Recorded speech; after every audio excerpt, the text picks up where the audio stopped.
queridos telespectadores, una semana más a Prólogos, este programa en Gran Canaria Televisión, donde analizamos las novedades editoriales que se van produciendo en el panorama hispanoamericano, no solo en Canarias, no solo en España, sino también en el conjunto de Hispanoamérica, o por lo menos donde se habla español.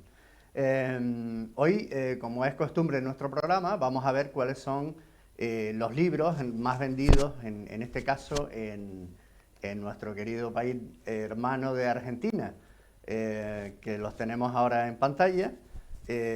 Como sabemos, en Prólogo siempre hemos apostado por bueno, pues ir poniendo en valor la literatura que se produce en nuestra lengua, en lengua española, independientemente del país donde se haga. Aquí tenemos los libros más vendidos ahora mismo en Argentina. Insisto, siempre lo decimos, que a veces pueden variar porque depende de las fuentes, pues a veces hay algunos que oscilan. Pero bueno, en general, estos podrían ser los que se están vendiendo ahora más en Argentina. Y sin más preámbulos, vamos a dar paso ya a nuestro invitado. Hoy son dos los invitados. Tenemos a Manuel Vidal, don Manuel Vidal, que es el autor del libro Una historia del Puerto de la Luz, los provisionistas de buques, que la tenemos aquí.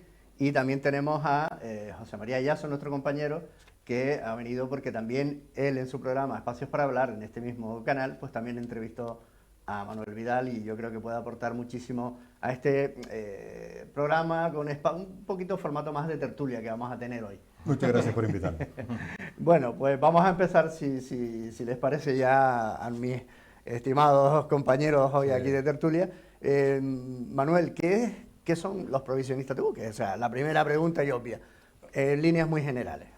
Bueno, el provisionista es el que le suministra un barco, ¿no? Entonces va desde lo que consumen los tripulantes a las artes de pesca que necesita un barco o los materiales para navegar. Entonces, pues eso ha ido evolucionando y se han ido especializando diferentes tipos de provisionistas y entonces Las Palmas como el puerto de Las Palmas como puerto estratégico que aprovecha su renta de situación desde la época del descubrimiento de América, que los provisionistas dicen que Cristóbal Colón fue de los primeros clientes que tuvimos en la Bahía de las Isletas,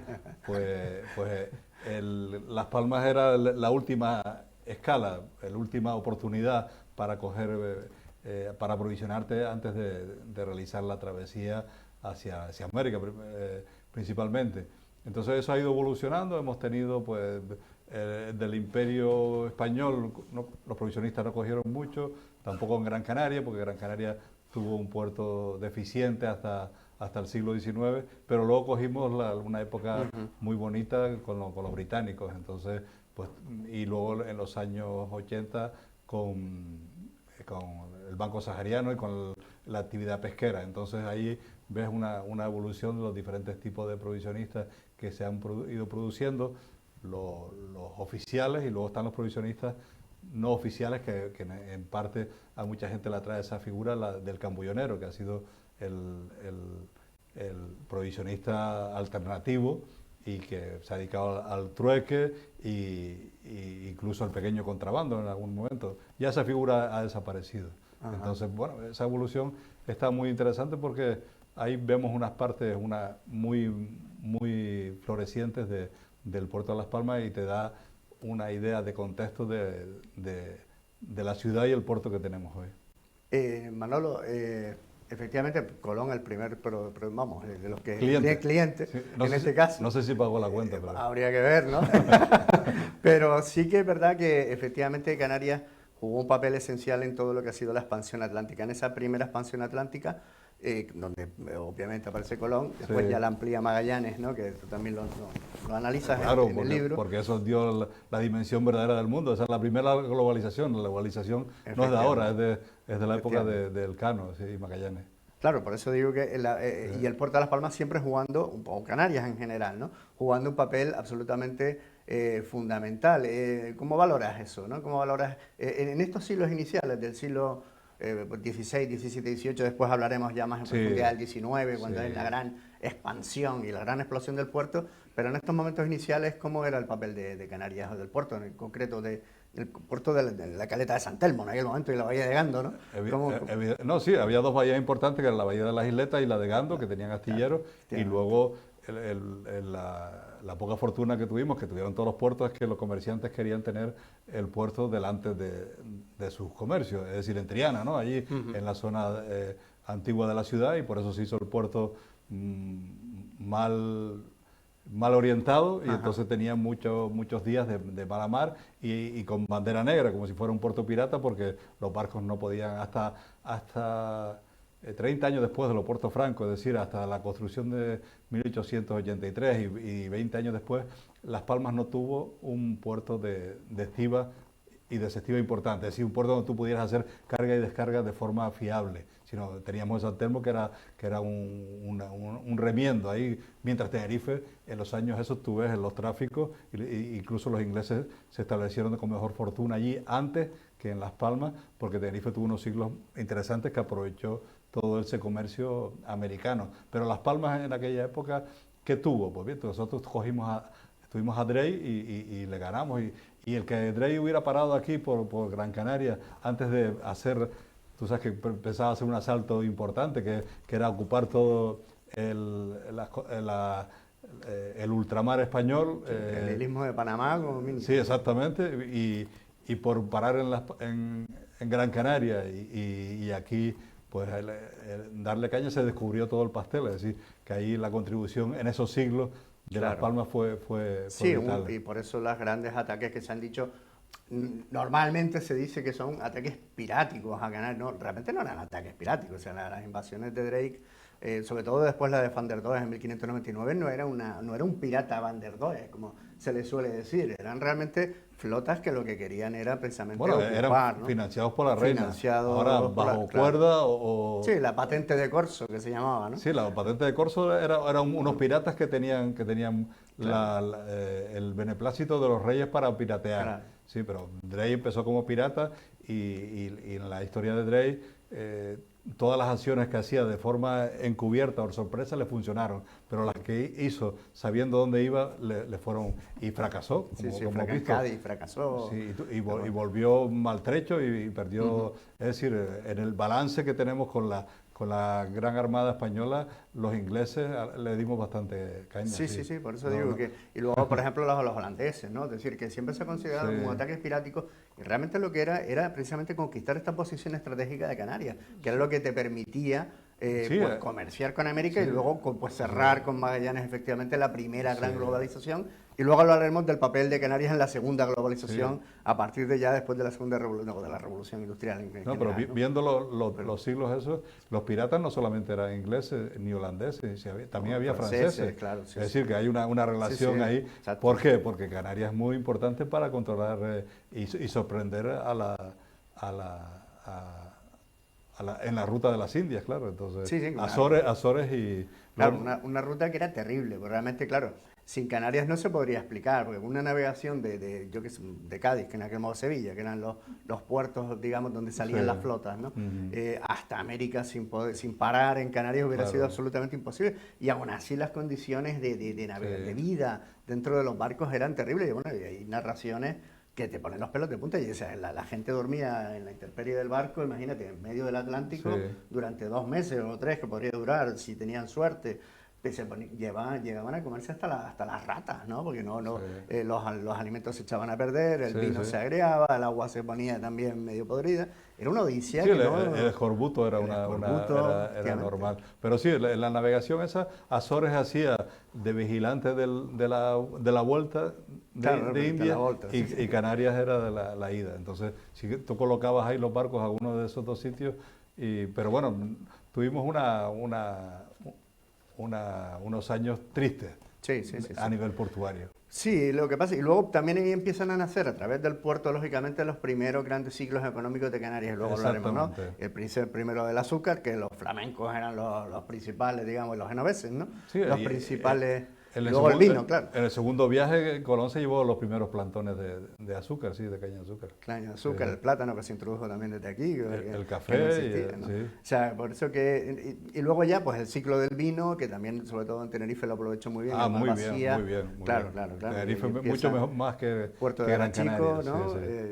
Luego ya, pasados, digamos, estos primeros siglos, llega la gran expansión del puerto, ¿no? ¿Cómo se produce en el siglo XIX ya digamos, ese boom, ¿no?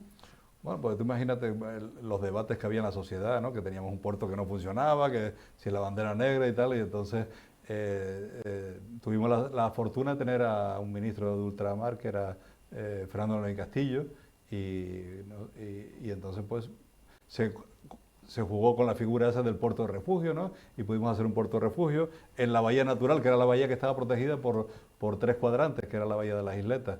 Y a partir de ahí, en muy poco tiempo, se produjo un despegue muy interesante. Pero a las Isletas nadie quería ir. Te das cuenta que era un sitio donde no había agua, que era un trozo del Sáhara con arena, que estaba la casa de Rosarito que para dar comida y poco más. Y ahí nació Que otra ahí ciudad. dices tú que hacía unos caldos, que eran famosos, ¿no? Sí, era muy famoso. Bueno, tú sabes que hay una calle de Rosarito. Claro, exacto, Sí, exacto. sí, sí. Pero no sabía de dónde venía, ¿eh? Sí. La verdad que curioso. Fernando León Castillo, Manolo, ilustre teldense, dicho sea de paso. Ah, sí, claro. Ilustre teldense. Por supuesto. Que obviamente le propone a la reina entonces la construcción de un muelle que permita la carga y la descarga, la estiva y la desestiva, en términos más marinos. Pero también no por idea propia, sino porque ya había una industria, por decirlo así, o por lo menos un movimiento importante de buques y barcos, en este caso ingleses básicamente, y 2 empresas inglesas, ¿no? Los conocidos como los Miller, que aquí le decimos Miller, y los Elder, el edificio de los Elder, ¿no? Y antes hubieron otras. Eso llegaron un poquito posterior, pero bueno, se tiene que hablar de, Chema está hablando de los británicos, ¿no? De los británicos, ya de la época de los británicos. Porque había mucho irlandés, había escocés también, entonces pues era cuando la segunda revolución industrial, era cuando se construyó el puerto, cuando estamos a pocos años del canal de Panamá, estamos con el puente de Brooklyn, de Manhattan, que era el más grande del mundo en aquel momento, estábamos con la Torre Eiffel, era una época de donde la técnica se demostraba que el ingenio iba a destruir el pesimismo que había en la sociedad canaria. Era el positivismo, en la época del positivismo exactamente. se llama así. Se llama así. Bueno, desde el punto de vista de las ideas políticas sí. y las ideas filosóficas se llama el positivismo, ¿no? Sí.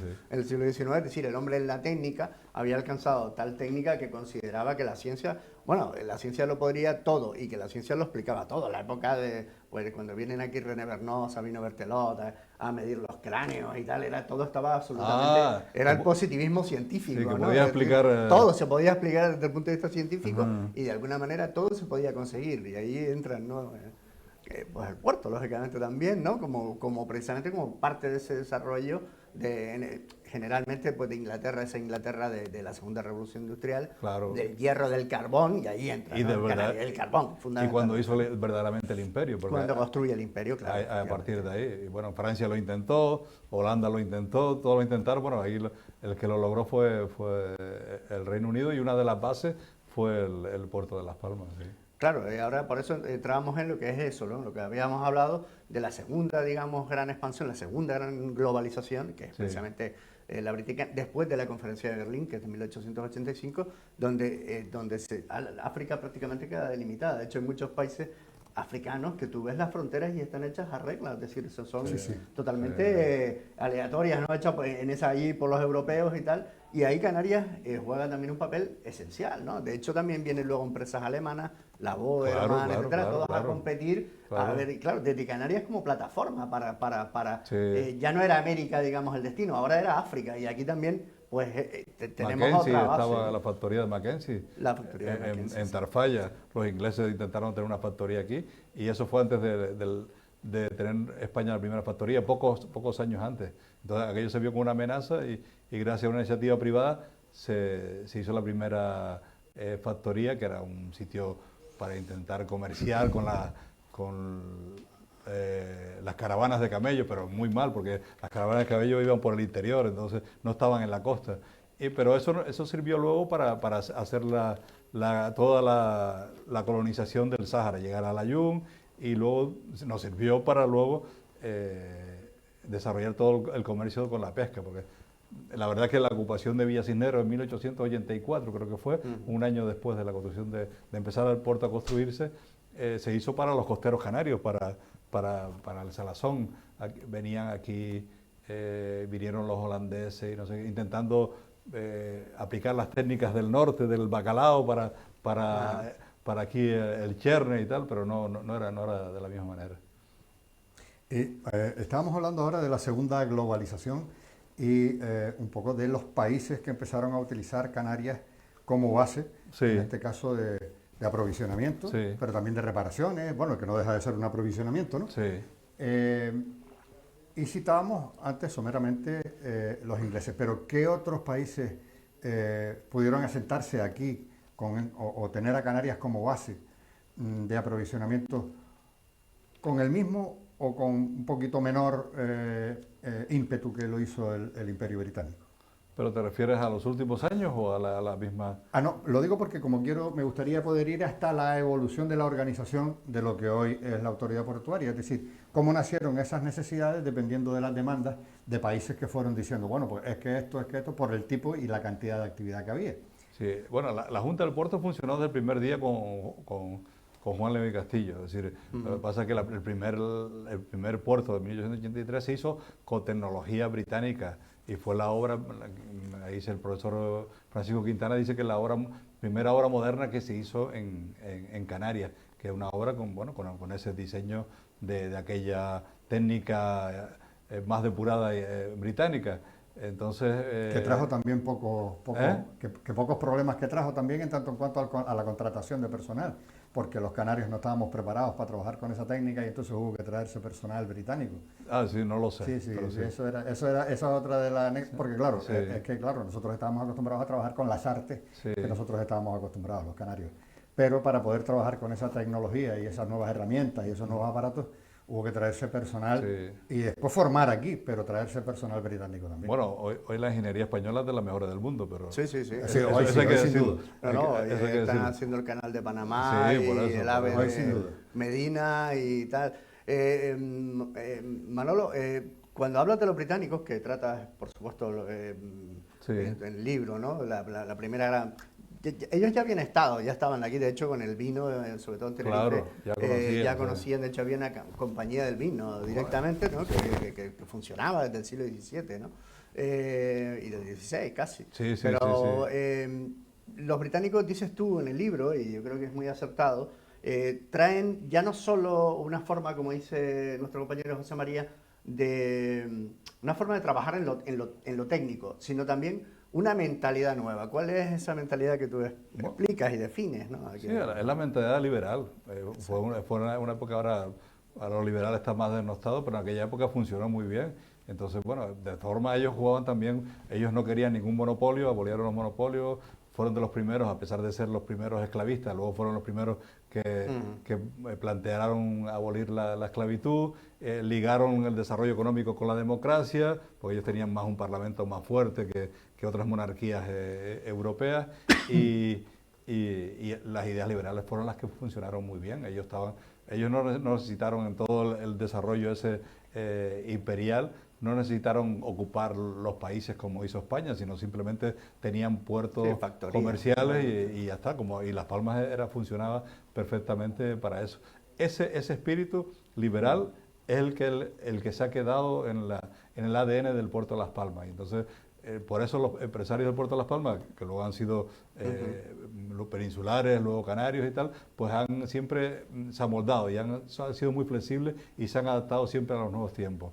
Es decir, tuvimos un tráfico que era de vela, luego tuvimos el de carbón, luego tuvimos un tráfico de carga general, luego contenedores, luego pesca, es decir, combustible. Siempre ha habido una evolución que no le ocurrió a Azores, que se quedó atrás, que no le ocurrió a Funchal, que se quedó también perdido, ni a Cabo Verde. El único puerto que ha sobrevivido, ni incluso a Tenerife, porque Tenerife no tiene el verdadero hub, el verdadero centro de distribución de toda Canarias es Gran Canaria. Es decir, aquí vienen las grandes líneas y de aquí se distribuye pero bueno, como tenemos unas líneas todos los días, no sé cuántos servicios, es decir, funciona estupendamente, como si estuviéramos en autopistas marítimas, ¿no? que le llaman. Entonces, esa es la virtud que ha tenido el puerto de Las Palmas, y siendo siempre audaz, por eso siempre hay que mantener un nivel alto de buscar nuevos negocios, porque es el único puerto de la Macaronesia que se ha quedado y por eso la provisión todavía sigue siendo uno de los sectores bollantes, que ha duplicado el número de empresas que trabajan. Claro, el desarrollo del puerto lleva asociado el desarrollo económico de la ciudad y por tanto pues de un montón de empresas que se van creando a apoyo a ese desarrollo económico que nace en el puerto. Esto da también como resultado el nacimiento de lo que fue aquel primer círculo mercantil que luego tuvo tanta importancia, ya no solo en el desarrollo del apoyo de la economía, sino también pues, en la cultura de la época, en el apoyo del desarrollo de la ciudad. Gabinete literario también. ¿Cómo recuerdas, Manolo, esa parte de la historia de la aparición del círculo mercantil y la importancia que tuvo en esto que acabamos de introducir? Más que el círculo mercantil era el gabinete literario, ¿no? En la zona de... Sí. Porque el gabinete literario es donde se reunían y discutían. Yo no sé si es cierto la anécdota, pero a mí me hace mucha gracia cuando se reunían ahí todos los señores, vamos a hacer un puerto, uno así, por aquí, enorme y tal, y entonces uno decía, oye, pero ¿dónde vamos a sacar dinero? Dice, hombre, si nos ponemos a hablar de boberías no hacemos nada. No, lo que sí que es verdad que yo creo que también un poco la idea que expone José María es cómo se va permeabilizando esas ideas liberales, ese espíritu Claro. de emprendimiento, Sí. que de alguna manera pues viene por lo británico, que de hecho traen también de alguna manera sus costumbres. El gabinete literario, yo me acuerdo que una vez trajimos a gente de Barcelona para organizar un acto y se quedaron asombrados como diciendo, pero bueno, esto parece un club de estos de Londres Total. del siglo XIX. Sí, ¿no? total, sí. Entonces, claro, Sí. que ya empieza la burguesía realmente, la burguesía mercantil de Las Palmas, ¿no? Que además tú citas y haces una relación importante y los estudias en profundidad, que luego lo iremos viendo, desarrollando todavía más en profundidad, pero tú citas, por ejemplo, pues, Luis Antúnez, Tomás Bosch, Sí. los hermanos de la Torre, Salvador Sí. Cuyás, es decir... Esos son los que tomaron el relevo de los británicos, sí. Y verdad, y heredaron ese espíritu liberal. Hombre, ten en cuenta que el principal problema que ha tenido los archipiélagos vecinos ha sido el tema de las islas, el monopolio es muy, te da mucha tentación, ¿no? Es muy goloso, te da muchas ganas de hacerlo porque tienes un territorio cerrado y si colocas un monopolio, pues ahí vas a ganar todo el dinero. Y eso es lo que ha ocurrido en Madeira de alguna manera y en Azores, que se ha quedado muy pocas empresas, o monopolio, oligopolio.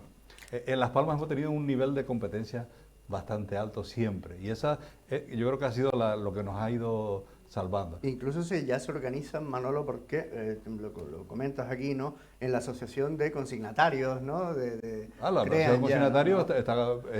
Que es la patronal más antigua de Canarias, Ajá. de ¿Qué es así? 1925, bueno, porque no es tan antiguo, pero tiene... Y esa fue en la casa Elder, fundada por la mayoría, si ves la lista, son extranjeros, ¿no? De compañías extranjeras.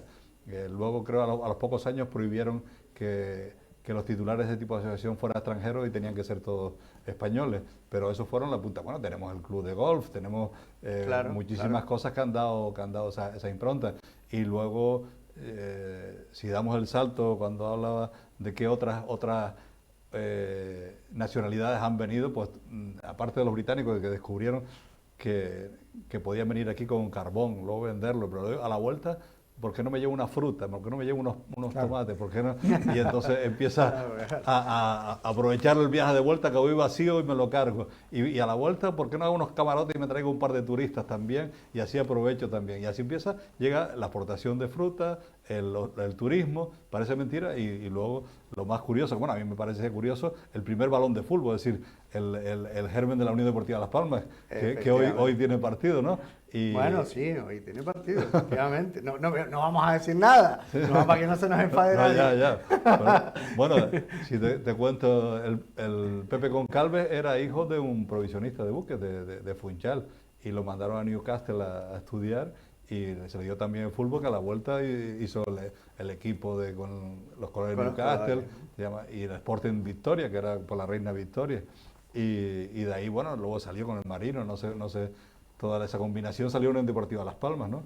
Pero el Sporting de Victoria... Sí, que incluso jugaban contra los jugaban los del Puerto contra los de la parte Ah, de claro, claro, Vegueta claro, y Las claro. Palmas, ¿no? La Sí, que se llamaba Las Palmas. sí, sí, había equipos en Nautilus contra no sé qué, pero eso se... Derbis locales. Sí, derbis locales que se producían en todos los puertos europeos. En Rotterdam y en otros puertos también se producía la gente Sí, jugando bueno, al en fútbol. Rotterdam el equipo Feyenoord, que es de Rotterdam, creo Sí. que significa muelle norte, si no estoy equivocado, yo hablo justito, pero lo es justito flamenco. holandés, pero creo que significa muelle norte. es decir, Seguramente, sí, sí, sí, sí. era un equipo, pues, y Sí. Rotterdam, pues imagínate, ¿no? Pues, Sí. bueno, el mayor puerto de Europa, ¿no? Sí. O sea, que está muy ligado, ¿verdad? El mundo del fútbol a los puertos, ¿no? Y aquí en Las Palmas, pues todavía más, ¿no? Pues eso, con Pepe Goncalves Pepe se Goncalves. jugó el primer derbi Portugués, ¿no? en Era. Tenerife.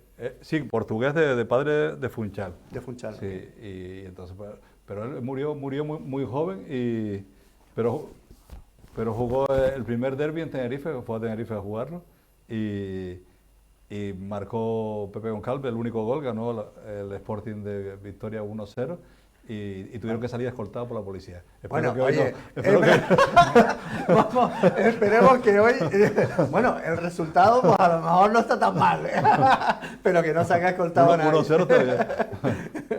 Antes citabas la evolución y la transformación de las Elder y Miller, que empezaron siendo carboneras y que además, bueno, pues precisamente en ese trasiego que tú decías de aprovechar los viajes de ida y vuelta e Sí, ir sí. transformando pues los buques o los navíos Sí. de entonces en distintos buques de mercancía.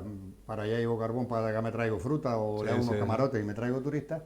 Es lo que además permitió que a su vez Elder y Miller se transformaran en consignatarias más que luego en carboneras.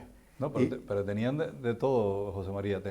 Porque Elde, por ejemplo, tenía desde una tienda de aceite y vinagre hasta compañía de seguros, carbón, astillero, naviera. Es decir, cubría casi todos los Esto aspectos era, de la economía. perdona, Manuel, era como Quille, desde un alfiler hasta un Exactamente, elefante. ¿Te acuerdas de la broma? exactamente.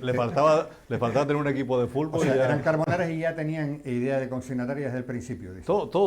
Cubrían todos los aspectos de dónde había negocios. Incluso había salido una revista en el Reino Unido que si sabes un poquito español y eres emprendedor, puedes hacer mucho negocio fuera. Es decir, en ese tipo de... Llegabas ahí y te podías... Claro, cogías todo el tráfico ese inmenso que había. Algún barco te lo podías coger y podías emprender. Era una forma de emprender de mucha gente que llegó aquí de Claro. forma humilde Sí, sí, y claro. y emprendió pues el seguro de no sé cuánto, la naviera, el nivel de navieras que había era bestial. La lista la tienes en el libro de todas las compañías que surcaban. En este trasiego de buques que van aumentando... Que el pabellón británico era superior al español. El pabellón, es decir, que había más tráfico británico que español. y en este caso, ya hablando del puerto de la Luz de Las Palmas, que se llamaría después, en ese trasiego y aumento del tráfico de buques, Sí. aparece una figura que hasta entonces no estaba Sí. y que también aparece, que son los prácticos, es decir, aquellos que tienen luego que organizar quién entra, quién sale, dónde atraca, dónde te pones. Esto, Bueno, los prácticos son capitanes expertos que te dicen a un puerto donde esa hay figura, los ¿cómo problemas. aparece en ese siglo? No, tiene que aparecer desde el principio, tiene que aparecer quizás con los barcos de vela, bueno, no era tan importante porque el golpe que daba, no sé, pero el práctico yo no sé qué, se llama Corporación de Prácticos, funcionan como un grupo y estaba, no sé si la ley ha cambiado, pero dependía del Ministerio de Defensa, por un tema de seguridad. Pero no sé la fecha pero tuvo que ver relacionado con un barco iba a atracar y no sabía cómo atracar, tenía que haber un experto que le dijese cómo tenía que Además, eran atracar. barcos de más tonelaje, otros pesos, Sí, sí, de sí. acero, claro. Bueno, era nosotros otra también en cosa. ese sentido tuvimos muy buenos prácticos. Yo he asistido a algunos atraques de barcos, ha sido con prácticos aquí canarios y Espectacular, espectacular, una cosa. Sí. No, es un tema muy. Además, el práctico es una autoridad. Y Manolo, Hombre, sí. bueno, en general hago una reflexión, ¿no? Cómo el puerto ha ido configurando también, digamos, la estratificación social de la ciudad de Las Palmas. Bueno, no solo el puerto, pero estábamos hablando antes del círculo mercantil. Sí. Me acuerdo también de ese asociacionismo, por ejemplo, las Reales Sociedades Económicas de Amigos del País. No, nos podemos dejar atrás, ¿no? muy Que, vinculado. por ejemplo, Sí, sí, claro que muy vinculado al empuje al empuje, del aunque es puerto. previa, porque realmente es No, por eso, a la construcción, digo. Claro, efectivamente, Sí. ¿no? Que que además tiene un lema muy bonito que se llama la aplicación me corona. Sí, Es sí. decir, de cómo ese, ¿no? Y ese, luego pasa efectivamente el círculo mercantil, el gabinete literario, y cómo se va estratificando la sociedad de Las Palmas en función de las actividades. Y ahí entra un grupo humano, yo creo que muy de Las Palmas, muy significativo, Muy que es sí. el cambullón, el Sí. cambullonero. ¿Qué son? ¿Qué nos puedes decir, Manuel? Que los tratas además tú aquí en Sí, los profundidad, trato ¿no? con profusión porque Sí, sí, claro, han marcado la historia. hay bastante literatura Claro, también. claro, El efectivamente. cambullón es también de todo, de Tenerife, de Azores, Claro, es sí, decir, sí. de Madeira. También se repite la misma y era por una forma pues simple de trueque, ¿no? Que había diferentes tipos de cambulloneros y se aprovechaba todo lo de los barcos, los cabos para hacer tachas o para hacer cabos nuevos, todo se podía cambiar, incluso tenían un idioma que se llama el pichingle, que hay varios estudios sobre el pichingle, y que yo no sé cómo sería de dos palabras en inglés, uno en español. Un y, spanglish. Sí, sí, pero funcionaba. Sí, claro, la gente se entiende. No, había una anécdota, ahí contaba Fernando Rodríguez, que trabajó en Miller mucho tiempo, en remolcadores, y contaba unas anécdotas curiosas, pero y una de esas era estar hablando por teléfono y dice, déjame hablar a mí, uno que hablaba pichingle, y le dio dos palabras, y dice, ¿ves cómo está arreglado y tal? Diccionario canario de pichingle, va a haber que editar eso, el diccionario canario de pichingle. Sí, pero bueno, la verdad es que algunos cambulloneros no se quedaron solamente en la anécdota, sino hicieron grandes fortunas. E Claro. incluso después de la Guerra Civil Española, no me acuerdo ahora qué comandante había, qué militar aquí que controlaba, capitán general, utilizó a los cambulloneros para el comercio lícito y para llevar Sí, sí. mercancías. García Escámez, seguramente. García Escámez. Sí, sí, Sí, García Escámez, García posiblemente. Escámez, sí. Y entonces pues había ahí los que luego fueron provisionistas de mucho peso, pues empezaron de ahí de esa manera. Pues ten en cuenta que España sufrió un bloqueo muy fuerte después de la Segunda Guerra Mundial y de alguna forma pues eso mató mucha hambre en el sentido de que... Claro, la autarquía famosa. Sí, y bueno, y medicinas, me contaba uno que la terramicina salvó a su hermana, otro la penicilina, Claro. todo eso lo que pasaba por aquí. Hay un cariño especial a la figura del cambullonero que tuvo diferentes, había cambulloneros de todo tipo, pero había cambulloneros hindú, había cambulloneros de muchos lugares del mundo, no solamente canarios, y se defendía muy Y además bien. estaban, aunque luego no fuera un comercio legal, sino que había que hacerlo como que había que hacerlo, pero sin embargo estaban muy bien organizados. Era una especie de fraternidad Sí, señor. entre ellos que Sí. además... En cuadrillas funcionaba, sí. Y se protegían, es decir, cuando un cambullonero se ponía malo y no podía, se ponía No sé, enfermo y no sí. podía llevar pues a su casa el dinero que se supone que tenía el día de trabajo, los demás le ponían el dinero y apoyaban a la familia y no dejaban que aquel Sí. cambullonero se hundiera. O sea que no se le tiene solo cariño por el servicio que hacían Sí. de extraperlo, pero lo hacían, sino que es que además luego eran un ejemplo de una serie de valores que luego manifestados, como cuenta por ejemplo Julio González Padrón. Sí, bueno, él tiene un libro amplio sobre eso. Con sí. el aire, Sí. el aire Sí. y la forma de hablar Sí, nuestra. sí, sí. A ver, eso no me tienes que pagar nada. Venga, con esa historia, pero sin embargo eran ilegales, pero sin embargo los quería todo el mundo, incluso hasta las autoridades. No ilegales, tenían carnet, ¿eh? Ellos tenían Sí, carnet. bueno, tenían el carnet de organización, pero no hacían un comercio legal, me refiero, no hacían un comercio... Pues, un comercio reglado, sí. Efectivamente. Pero sí eran legales, podía haber un pequeño contrabando, pero ellos tenían su carnet, tenían unos carnets con unas tapas, le llamaban uno de las tapas negras y otros de diferentes tipos, que primero los daba la Comandancia de Marina y también los tutelaba. Pero yo recuerdo los cambulloneros, el otro día me preguntaba un amigo, y yo recuerdo los cambulloneros en el año 96 ver los últimos que había Claro. de los que cogían metales, que hablaban con los rusos y compraban metales, se acercaban al lado de los barcos y recibían metales. Ten en cuenta que algún barco tuvo problemas para salir porque vendieron piezas que eran importantes para la navegación del barco. Y entonces, sí, eso se dio en una ocasión, por al menos. Y luego recuerdo de esos que eran de Bahía, que ahí la autoridad portuaria los persiguió a eso porque estaban haciendo un tráfico. Y luego había unos que tenían el carnet que iban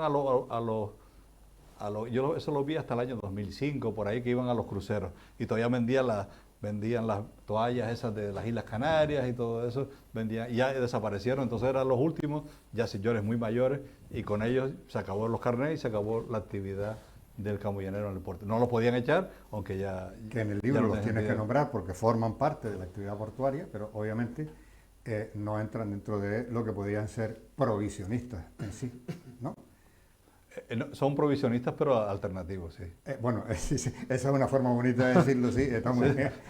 Te quedó romántico. hasta romántico, ¿no? Te quedó hasta romántico. No, la verdad que sí, porque provisión, mira, hay un capítulo importante de la provisión que yo no lo trato, que es el combustible, porque nosotros somos el primer puerto de España de suministro de combustible. Eso es una provisión fundamental. Claro, sin duda. Y sin embargo, ahí se centra más en efectos navales, es decir, para lo que necesita el barco, comida, y luego en la época que seguramente hablaremos de la pesca, que todos los artes de pesca y todo eso, que eso también creó mucha Sí, demanda. ahora hablaremos, y además es curioso porque también, Manolo, aquí pones los motes, los apodos de los cambulloneros, que son graciosos, y algunas anécdotas, como la del canario que le vende uno con el canario pájaro cojo, que son, la verdad, que son muy interesantes, muy graciosos. Esa es muy conocida, pero no me resistí a ponerla. Uno que vende un pájaro canario, porque había un hospital de leprosos, no me acuerdo dónde estaba, aquí, bueno, no me acuerdo, yo no sé, no recuerdo dónde era, y que se dedicaban a criar pájaros canarios para venderlos ahí, claro. Y uno le llevó un pájaro cojo, y entonces el Johnny protestó y dice, pero ¿usted para qué lo quiere? ¿Para que cante o para que baile? Eso forma parte de la picaresca. Eso es la idiosincrasia total del cambullonero. Y luego, Manolo, además de los cambulloneros, y luego con los nombretes de los cambulloneros ya te ríes bastante. Pues, Juan el Barrigúa, no sé qué, el Cabozo. El Cabozo. Pero la verdad es que el libro se lee muy bien, se lee muy fácil, y es muy ameno, y te explica la historia del puerto de manera muy, muy amena. Aparte de los cambulloneros, luego había más oficios asociados a todo lo que era el mundo aquel, ¿no? Los chicobotes que pones tú, los chicobotes ahí se ve. El primero que llegaba al barco en bote, pues tenía preferencia para hacer el intercambio. Entonces los chicobotes eran los ágiles que iban aprendiendo a remar para llegar al barco. Y luego había los bombistas, luego había los gambuceros, unos que llegaban al barco y decían, a ver la gambuza, como la gambuza es la despensa. Y entonces aprovechaba todo lo que tenía la gambuza para comprarlo, que eran restos que podían sacar un dinero a la tripulación, porque se iba a suministrar de nuevo, ¿no?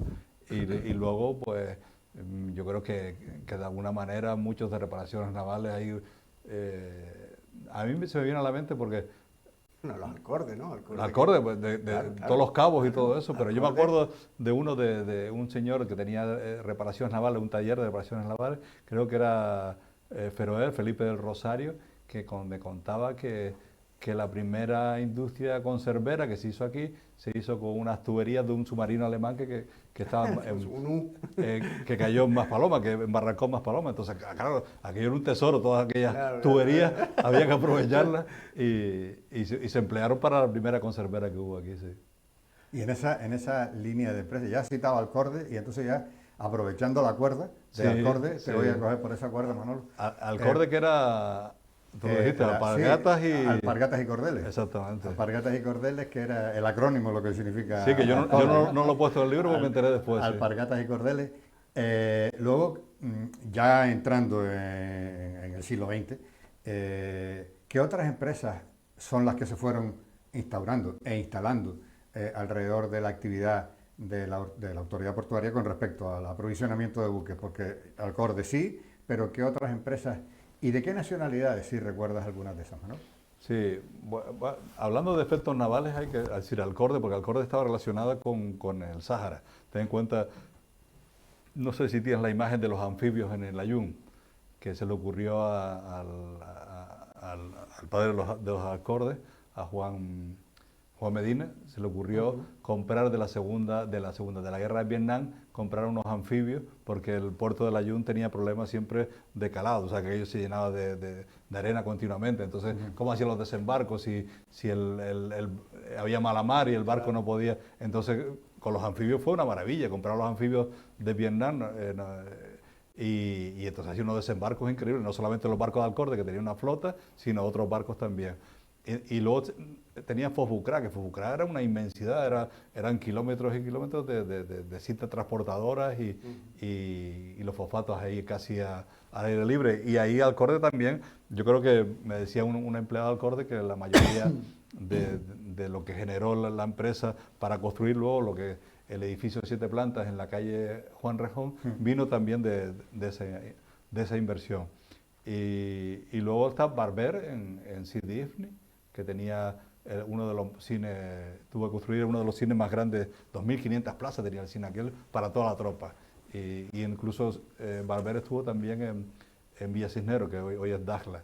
Entonces, pues esa empresa, cuando salió España del Sáhara en el febrero del 76, pues tuvieron que salir también. Lo intentaron quedarse, pero no pudo ser. Intentaron mantener el negocio.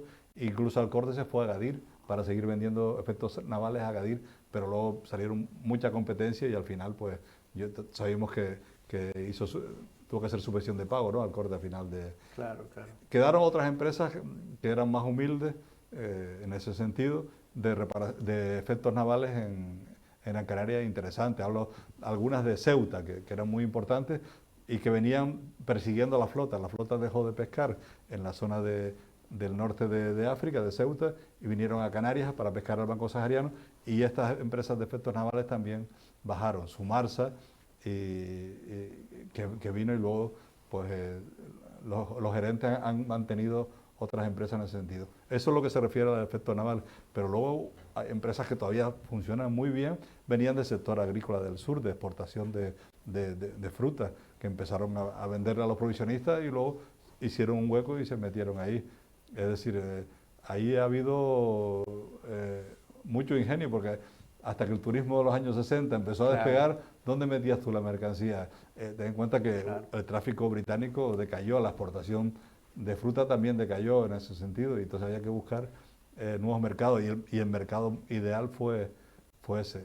Y luego ya, si nos colocamos en los años 70, ya pues vemos que llegaron 3 flotas importantísimas, aparte de la italiana, que quiero dejar claro que estaba aquí, que estaba aquí, pero había unas flotas que generaron mucho movimiento, y voy a empezar por la quizás la más numerosa, que era la soviética, que era todo el imperio soviético, porque eran todas las repúblicas, ¿no?, que tenía. Eso ya es el año 71, 72. Sí, con las cartas de Boada y la creación de Sovispán, y en los años 60 llegaron con un poco, 2 años de diferencia, la flota japonesa y la flota coreana. La flota japonesa fue descendiendo y creciendo la coreana, porque muchos de los barcos japoneses pasaron a manos coreanas. Ajá. Y todos los Maru, aquellos Maru, Maru, sí, eran todos se llamaban Maru, no sé cuántos Maru, no sé cuántos, estaban todos juntos además. Y algunos acabaron también con bandera marroquí. Y entonces ahí se produjo una situación que a mí me ha gustado mucho escribir, que no se va a repetir nunca, que yo recuerdo de ver aquel espectáculo en el puerto. Ahí veía una foto de 20.000 barcos abarroados ahí, pesqueros, y descargas de cefalópodos que tienen mucho valor. Claro, y era una situación que no se va a volver a repetir. Bueno, como era aquella calle Ripocha, aquel Parque Santa Catalina, ¿no? Todo era no había un lugar, no sé, en España, en Europa, que tuviese ese nivel de cosmopolitismo de cosmopolitismo. Yo me acuerdo una anécdota que siempre la cuento, que te la conté el otro día. Sí. Me acuerdo, la primera vez que fui a Londres yo, era un pibillo, ¿no? Y entonces allí me encuentro en uno de estos bed and breakfast con unas chicas que eran peninsulares, eran de Barcelona, me parece. Entonces me dijeron, no sé qué, ¿de dónde eres? Digo, de Las Palmas. Dice, bueno, ahora vas a flipar aquí con toda la gente que hay de todas las razas y tal. Y yo me quedé pensando, digo, madre mía, si tú supieras lo que es Las Palmas, que en 2 calles te veías todos los comercios de hindúes, los soviéticos, que eso no había en ningún lado, rusos no existían en ninguna parte. Los magrebíes. Estamos hablando los magrebíes, luego del Senegal. Estamos hablando de la época de la Guerra Fría, en aquel momento rusos no había en ningún lado nada más que aquí. Después estaban pues los griegos de las pieles, ¿te acuerdas? Sí, Que vendían sí, Granopoulos. Granopoulos Sí, y sí. Boula Misako y Sí, aquel sí, y tal. sí. Y tú veías aquel que Las Palmas era una ciudad absolutamente cosmopolita. Yo pensando, digo, bueno, esta mujer no sabe ni lo que dice. Porque Las Palmas, vamos, que aquello era una exuberancia de Sí. razas, de gente, y luego eso, lo que dices tú, Manolo, la calle Ripoche, toda la vida que había, ¿no? El Parque Santa Catalina, que tenía su propio Bueno, y el ecosistema, pero ¿no? todo eso es un cosmos que nace en torno al Sí, puerto. sí, en En torno al puerto. puerto, Claro. efectivamente. Eso es verdad, sí. Eso, ¿qué fue primero, el puerto o El la huevo- ciudad? Exactamente.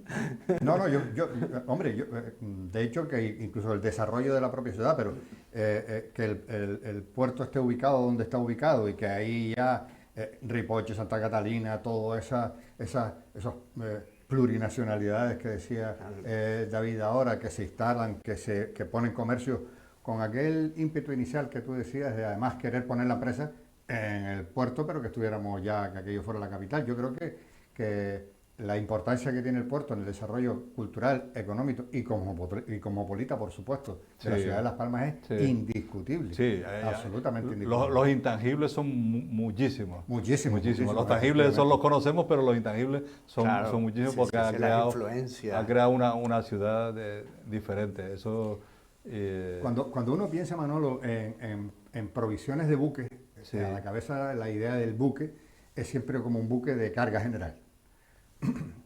Pero no eran buques solo de carga general los que se provisionaban aquí. Aquí eran, llegó a haber hasta petroleros, me refiero, que aprovisionamiento hacían buques de carga general, petroleros, pasajes, pesca Pesqueros, sí. y todo lo que hubiera que aprovisionar, claro. no, evidentemente. ¿Y esto fue así siempre desde el principio o fuimos pasando un poquito más complejo el aprovisionamiento dependiendo del tipo de navío? No, depende del tráfico. Tuvimos una época de tráfico pesquero bestial. Y entonces en un solo día, José María, podían llegar 50 barcos rusos. Hoy en un año llegan 50 barcos rusos. Madre mía. Para que te des una idea, 50 barcos en un día. La media eran 16 barcos rusos diarios. Una locura. Con las tripulaciones bestiales, porque Claro. como era un comunismo, ahí había trabajo para todos, ¿no? Y entonces las dotaciones eran bestiales. Y hablando con David, recordando el comercio indostánico, desde el Muelle Grande hasta el Parque Santa Catalina, todo era un comercio indostánico increíble. Pero es que los rusos se peleaban por venir a Gran Canaria, no a Tenerife. No, en serio, lo decían. Hay una tesis de Sobispan no, una tesis de Sobispan no, un señor que trabajó en Sobispan que intentaba llevarse los barcos a Tenerife, pero los rusos, las tripulaciones, si podían, querían estar aquí por el nivel de compra. Entonces, bueno, Claro. era una... Que había un montón de tiendas rusas, yo me acuerdo en la calle La Naval, Sí, pues, sí, en el mercado del puerto, que vendían los cangrejos aquellos de Kamchatka, Sí, pero productos que no los encontrabas en ningún lado. las mantas imposibles de Las mantas colorines, aquellas. de purpurina, La ropa aquella que era Bueno, pues infame. llegaban, me decía uno que trabajó, un provisionista que trabajó con hindús, que venían barcos enteros con ese tipo de mercancías para vender. Y luego, claro, incluso Comercial Martel, que es muy famoso, que ha sido de electrodomésticos, eso vendía a todo el mundo. Él empezó también con un par de cartones de tabaco y progresó y se hizo un gran empresario. Pero ten en cuenta que eso llegaba al Sáhara, y del Sáhara llegaba a Malí, a Argelia, a todos sitios, es decir, que funcionaba, porque el nivel de electrodomésticos que se vendían era bestial. Entonces, ya tuvimos el corte con la salida del Sáhara, tuvimos ese corte, pero tuvimos una época muy interesante con los soviéticos y con los japoneses y con los coreanos. Porque ten en cuenta, pues dice, hombre, ¿y por qué es tan importante la pesca? Porque alguna gente dice, no, esto trae prostitución, porque son muy escandalosos y tal, pero es que según estudios de la ONU, bueno, cualquier estudio lo puede hacer, un marinero en un pesquero crea mucho más puestos de trabajo en tierra que cualquier otro tripulante. Claro. Y además funciona como un turista porque llega y gasta y usa Claro, el hotel. y tiene tal. ganas de salir. Exactamente. Y entonces y irse de fiesta. es muy interesante. Cuando he hablado en el libro con estos señores que de esa época y le pregunto, ¿y qué tal el puerto hoy? Dice, no, el puerto hoy está muerto. Pues claro, la dimensión de cómo era el puerto ahora está muerto. Claro. El puerto no está muerto, pero desde el punto de vista de los años 80 sí. Esto que acabas de decir tiene una importancia Sí. más allá de lo que parece, porque la variabilidad de esa cantidad de movimiento que había en los años 80 de 50 barcos rusos, como explicabas ahora, a la cantidad que puede haber en la actualidad, lo centrabas mucho, la conversación lo que estabas diciendo en la conversación, lo centrabas mucho en la actividad de los rusos, es decir, en aquello que lo suministraba Soviéticos eran. Soviéticos, sí, claro, entonces eran soviéticos. Porque eran sí. ucranianos. de todo. Sovipán aparece en eso en el año 71, 72 Sí. y se ocupa del aprovisionamiento de toda aquella... Primero tuvo el monopolio Sovipán. Tuvo el monopolio primero, pero ya los rusos no querían comprar Sovipán, querían comprar en otro sitio. Y luego se liberalizó. Claro, porque ahí quiero ir, sí. cómo aquello que tuvo un monopolio luego fue decayendo hasta la desaparición, porque hoy en día Sovipán pues ya no... No, Sovipán luego ya cuando fue la caída del muro de Berlín, yo cuando estaba trabajando en Televisión Española hice un reportaje con la perestroika, viendo todavía los comercios que como de forma feliz se iban comprando. Me acuerdo de las imágenes de televisión con todo lleno de barcos y los comercios y tal.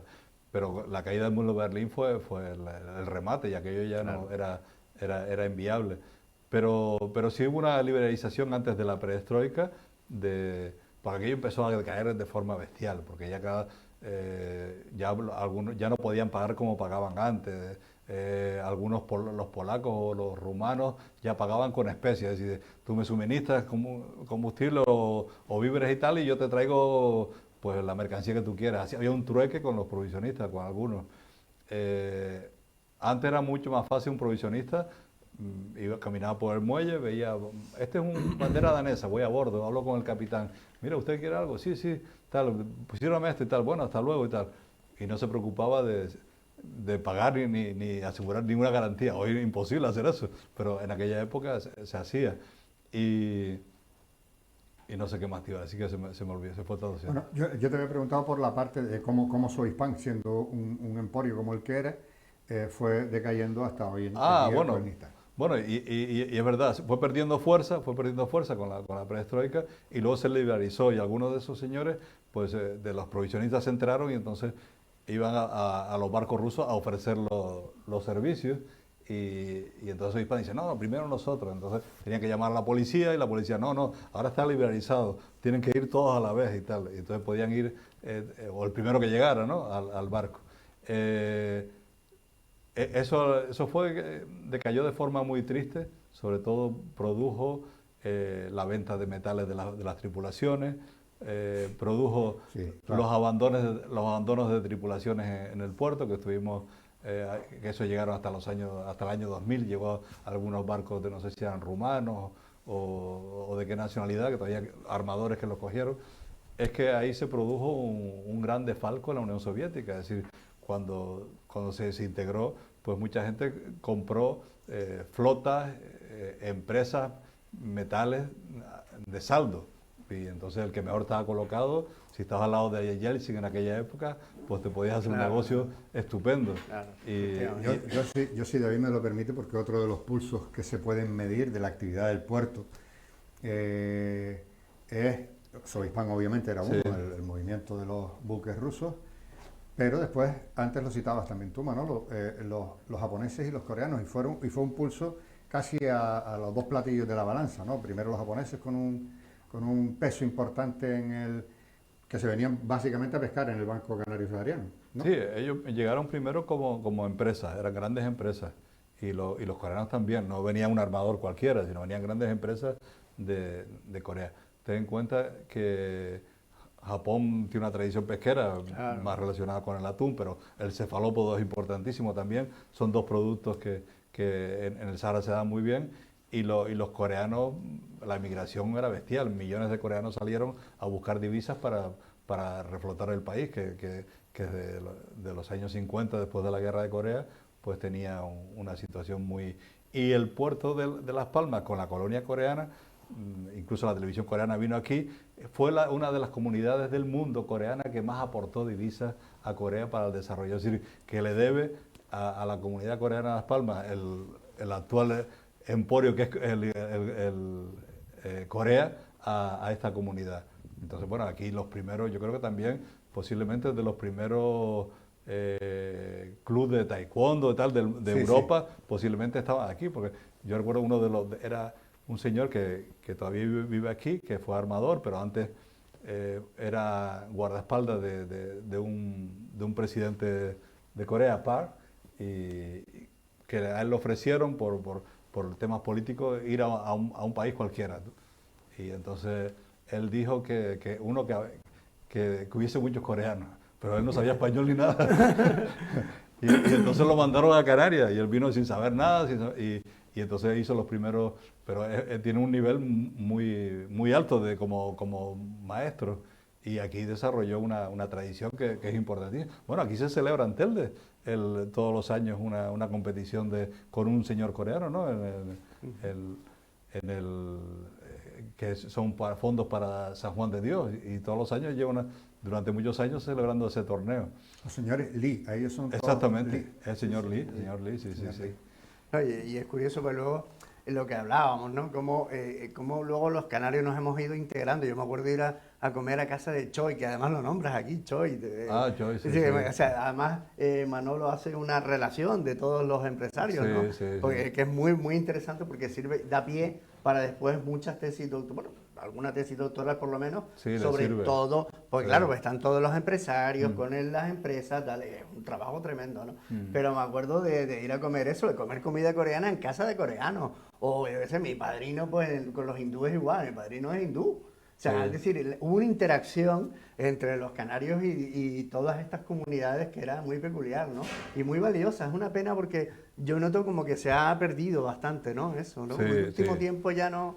No, es lo que le daba chispa. A mí me gustaba decir, no necesitaba estar en Londres para estar en el mundo. Estabas en el mundo, estabas en... Sí. Manolo, perdón, sí. Luego, este libro, Manolo, lo escribes por encargo. Sí, un encargo estupendo, vamos a ver, muy bien aceptado. Primero, muy bien aceptado y además muy bien atinada la persona a la que se lo encargaron, porque muchas gracias. Te conoce me arrepentí un poco. Y el puerto, pues eres tú, ¿no? Me arrepentí un poco cuando empecé a trabajar porque digo, esto no acaba nunca. Sí, porque empiezas a encontrar material y dices, oye, pues hasta qué nivel puedo llegar, pero alguna vez tiene que pararse. Cuéntanos un poco cómo fue el encargo y la motivación.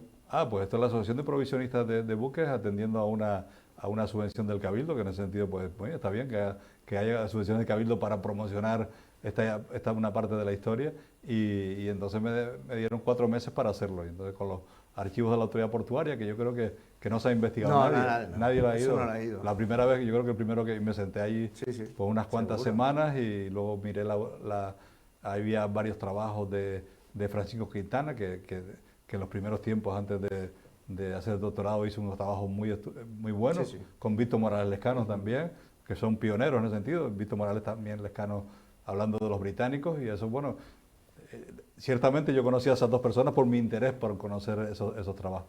Y entonces pues ahí yo creo que David dice que está ameno porque yo disfruto escribiendo, entonces porque es un tema de rememorar esa época que supongo que habrá alguno que lo quiera ampliar y seguro que va a hacer un trabajo excelente. Entre los dos podrían hacer una magnífica tesis porque David es un ratón de biblioteca y tú eres un magnífico escritor. David es inconmensurable. Bueno, Manolo, ya para ir concluyendo bueno, ya cómo ves el panorama del puerto ahora, ¿no? Un poco las perspectivas, hemos visto lo que ha sido, lo que fue, verdad, ¿qué puede ser en el futuro? Bueno, ahí, como siempre, el futuro no se puede adivinar, pero varias de las tendencias que hay, ¿no? Entonces, hombre, ya no hay tanta alegría. Es decir, si antes lo que traía 10 barcos antes, o 20 barcos, o 30 barcos, lo trae un barco ahora solo. Entonces, notas un descenso del tráfico, hay más productividad y y luego hay que buscar tráficos alternativos. Este puerto es muy diverso, tiene como 5 puertos a la vez, entonces tienes que mantener todo. Tienes un puerto de reparaciones, tienes un puerto de contenedores, tienes un puerto de pesca, tienes un puerto de cruceros de turismo, tienes un puerto de yates, y no sé si seguro se me queda alguno más. Es decir, que tienes mucha diversidad, una oferta muy amplia. La pesca ha ido menos, porque los cadaderos no son nuestros, y luego la Unión Europea no nos ha puesto nada fácil aquí, por culpa de algunos lobbies europeos, pues ha impedido que aquí se haga más transacción pesquera. Luego los contenedores tenemos un límite, es decir, lo que consumimos está bien. Me ha faltado un tráfico de pasajes entre islas y de carga entre islas, Claro, que ese claro, también claro, es importantísimo porque es el supermercado del día a día. Y entonces los contenedores internacionales tienen una cuestión buena, que nos coloca en la primera división. Es decir, aunque nosotros podamos ser un puerto de segunda, al estar en la red internacional nos coloca en una posición muy buena, que no está ni Azores, ni Madeira, ni ningún puerto de la zona, porque eso significa que tener, por ejemplo, carne de Brasil toda la semana, y el de Azores la tendrá cada 3 meses o Claro, algo así, y además con unos costes importantísimos, porque irá un barco más pequeño, y cada contenedor pues saldrá. Entonces esa es la cuestión que hay que mantener en el puerto de Las Palmas. Cuidar, mimar a la terminal que tenemos, esa OPSA, por ejemplo, que es la internacional, para que se mantenga aquí, porque eso nos permite una proyección al mundo, aunque no nos portemos mucho, pero sí lo que es la importación. Hombre, el tráfico entre islas va como un tiro, hay 2 navieras y funciona muy bien. Ahí se demuestra que la mejor forma de colaboración es la competencia, porque la naviera cada vez tiene mejores barcos, mejores precios y todo. Y luego está reparaciones navales, que esto siempre se ha conocido como el puerto milagro. Es decir, los capitanes decían, joder, voy a un puerto y me arreglan todo aquí en temas de reparaciones navales. Entonces, lo que tenemos enfrente es la posibilidad nueva de relacionar con reparaciones navales del tráfico offshore, del Golfo de Guinea. Tuvimos usted ver los barcos que están fondeados en el Reina Sofía, que están fondeados, no, atracados en Reina Sofía, todas estas plataformas que están en stand-by, esperando que el precio del petróleo suba muchísimo para que sea atractivo hacer prospecciones a mucha profundidad, como está en el Golfo de Guinea. Por el clima y por el nivel de reparaciones somos ideales para coger todo ese trabajo. De hecho, se ha vivido muchos años con proyectos de millones de dólares que se han hecho aquí. Ten en cuenta que tú dices el clima de África. El clima de África tiene una temporada de lluvias que es bestial. Camerún posiblemente sea el país donde más llueve del mundo. Y está ahí en la zona de... Entonces no puedes pintar nada, porque todo y además la humedad se cae, no se te fija nada. Entonces ahí Canarias tiene un puesto importante. Pero no sé qué otras cuestiones, otras opciones, ¿no? Podíamos mirar.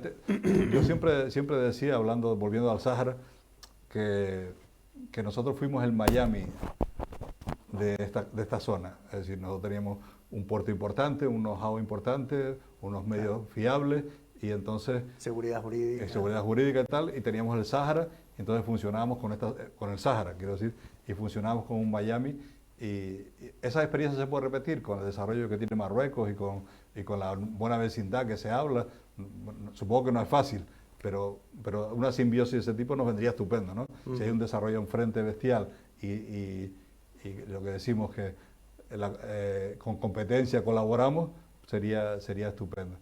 Lo que nos diferencia del entorno es que el nivel de corrupción, aunque no hablo de corrupción política, pero la percepción de corrupción que hay en Canarias o que hay en España es mucho menor que la del entorno. Entonces, de alguna manera, por los servicios que ofrecemos, aunque puedan ser, que no lo son, pero aunque puedan ser más caros, vale la pena. Son mejores y son más fiables. Entonces, una compañía si va a operar un puerto, yo prefiero trabajar en el puerto de Las Palmas. Estamos hablando de operaciones de Sí. millones de dólares. Sí, Claro, claro. me puede costar un poquito más, pero Claro, tengo una seguridad, claro, lo que sea, claro. y me lo hacen Claro, rápido, me lo efectivamente. entregan, no me tienen ahí. Seguridad jurídica. Sí, y me lo entregan en su tiempo y todo. Sí, sí. Y entonces ahí esa es una base que habría que jurar.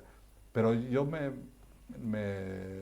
da risa cuando hablan de hacer una proyección a África. Es que no se puede hacer. Como tú le vas a decir a un empresario que vaya a África cuando hay un nivel de inseguridad Claro. muy fuerte. Es que no se puede hacer negocio. Entonces, eso hay que cambiarlo. Ahí, mirando con el sudeste asiático, tienes el caso de Singapur. Singapur es un entorno, bueno, tiene el nivel de percepción de corrupción es más bajo que el de Dinamarca y de los países escandinavos incluso hay, pero su entorno también Claro, es muy problemático. es corrupto, es corrupto. Claro, claro. Entonces, bueno, tienes ahí Singapur que va como un tiro y todos los demás parece que no se estancan. Entonces ya he visto que ni la corrupción ni los conflictos son buenos para el negocio, ¿eh? Manolo, tú eres Premio Nacional de Periodismo. Sí, muchas gracias. Entonces, uno no se puede ir de aquí sin hacer una pregunta periodística, es decir, de esas que se meten el dedo en el ojo, Sí. porque si no después van a decir, bueno, aquellos dos hay entrevistas que me hicieron. Aprovecha la oportunidad. Entonces hay que hacer una pregunta periodística para que por lo menos cuando salgamos de aquí nos digas, oye, Sí. pues mira, qué bueno estuvieron en la entrevista. Sí. Ahora decías que pensar en actividad alternativa para aumentar el tráfico del puerto, en tráficos alternativos. Sí.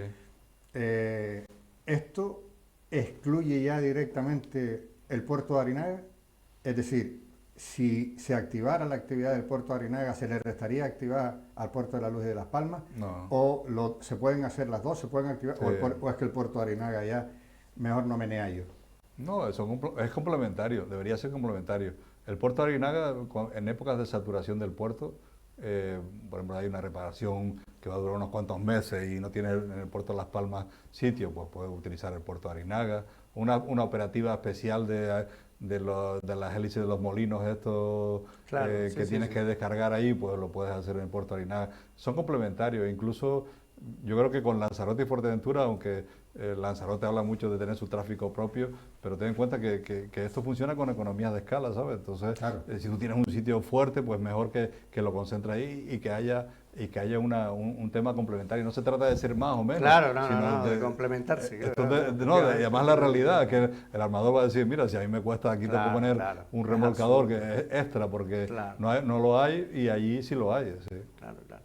Bueno, pues muy bien. Yo creo que ya vamos concluyendo, pues ya es tiempo en televisión es limitado y agradecer a nuestro compañero José María Ayazo la presencia hoy en Prólogo. No, al José contrario, María, a muchas ti, gracias a ti por darme la oportunidad de volver a hablar con ustedes. Es un placer, la verdad, tenerte como siempre. Y a don Manuel Muchas Vidal, gracias. autor de este... La verdad que es un libro estupendo que se lee, Sí. insisto, se lee muy bien, muy fácil, Muchas gracias. muy sencillo y además está muy bien documentado porque forma parte de tu tesis doctoral. Sí, o sí, sea sí. que tela marinera, nunca mejor dicho.